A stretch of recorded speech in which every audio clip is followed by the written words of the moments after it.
Good morning, everybody, and welcome to the Recovery Classroom. My name is Drew. I am an alcoholic, and today I'm a recovering alcoholic, and I cannot be any more grateful. 256 sets of 5 fucking days. As of last night, I have marked 3.5 years of continuous sobriety, and I couldn't be any more grateful. The ups, downs, the highs and lows, and in-betweens. I do not have anything even remotely close to a perfect life, but you know what? There's nothing on this earth that I would trade for the last 3.5 years of my life. So I'm just incredibly grateful. In that same thread, I was thinking this morning, this past weekend, I got to go into a meeting that was near and dear to my heart and share my experience Strengthen Up. I got to give my lead during their speaker meeting. Now, we're talking about a speaker meeting.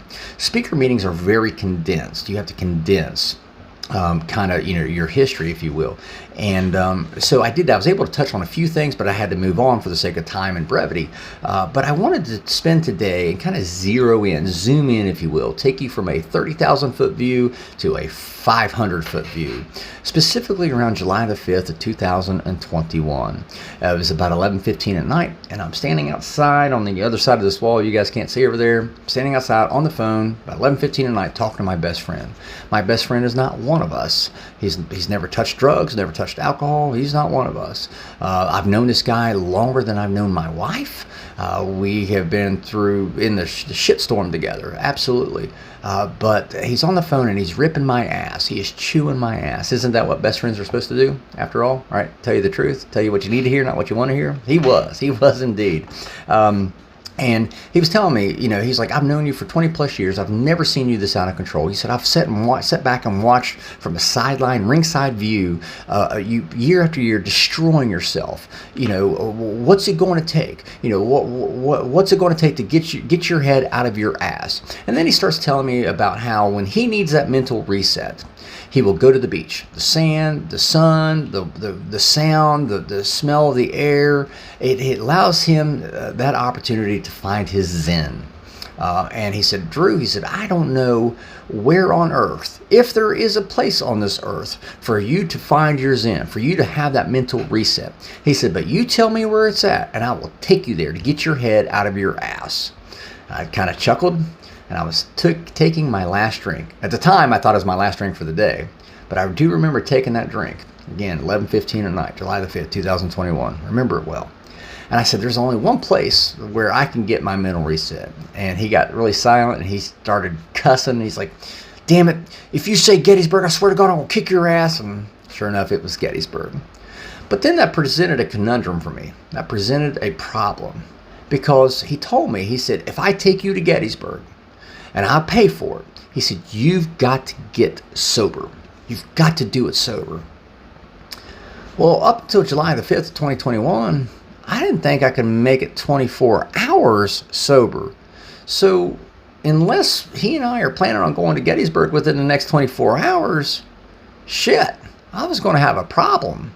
I was going to have a struggle, right? So and I remember thinking in my sick, twisted, demented alcoholic mind, here's my best friend, known him for almost 25 years.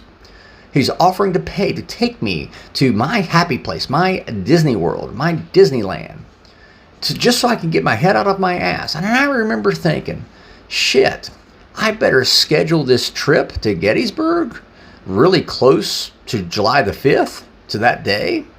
That way, so I can get sober just long enough to make it to Gettysburg, enjoy myself at Gettysburg, come back home, and so I can start drinking again. I remember thinking that.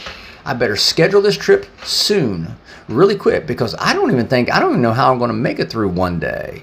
Much less make it, if I schedule it out a month, that means I got to be sober a month. So I better schedule this trip really, really close to the day. That was on July the 5th, 2021. It was about 11:15 at night, like I said. And I believe, I have to go back and look, but I believe we left for Gettysburg somewhere around July the 15th. So we're talking 10 days. But I clearly remember thinking in my brain, if I just get sober long enough to get up to Gettysburg, enjoy Gettysburg. I wasn't even thinking about getting sober for the sake of getting sober. I remember thinking, that's what alcohol had done to my brain. Just so I can hurry up and get up here and enjoy my trip at Gettysburg and then get back so I can start drinking again. Again, the challenge was I didn't even know how I was going to make it 24 hours. But lo and behold, I made it day 1 of July the 6th, 2021. I made it day 2. And by the time we finally left for Gettysburg, I was about 10, 11 days sober maybe. I couldn't believe it. I couldn't tell you the last time I was 24 hours sober. It blew my mind. And so when I did get to Gettysburg, at least I had a clear mind, and I was able to get that mental reset, to have that mental reset that he was talking about. I want to ask you today, what's it going to take? Where is your mental reset? Where is the place where you find Zen? What has to happen in order for you to say, okay, you know what? I'm going to start today. I'm going to try to make it 24 hours. I'm going to try to make it 10 days. What is your motivation, I guess, is really the question. For me, at the time, at the moment, on July the 5th, 2021, it was just getting to Gettysburg. But I used that as motivation to lead me to other motivating factors, if you will. When I realized that I had to get sober on July the 6th, well, and I had to get sober July the 7th, so on, until I finally got to Gettysburg. Well, when I was at Gettysburg, I was like, shit, now what do I want? Now what's going to motivate me? Holy crap, I'm actually sober. I spent so many years drunk, I forgot what it was like to be sober. And so then my motivations changed. I want to ask you, what's your motivation? Where do you find your Zen? Where do you get your mental reset? Wherever that may be, you may need that best friend to talk to find that place out. Maybe it's a spouse. Maybe it's your kids. Maybe it's your kids. I know baseball fields are another great place for me to get mental resets too, for sure. You find that place and then get there. Do whatever it is you got to do to find that Zen that you need. For me, once I came back from Gettysburg, 10, 12 days later, 13 days later, I started, again, visiting and frequenting the rooms of Alcoholics Anonymous. And as I shared in my lead last Saturday night, it took another 2 weeks roughly before I really finally got plugged in. I was almost 30 days sober, completely sober, before I finally said, I might as well go ahead and see what this AA thing is about.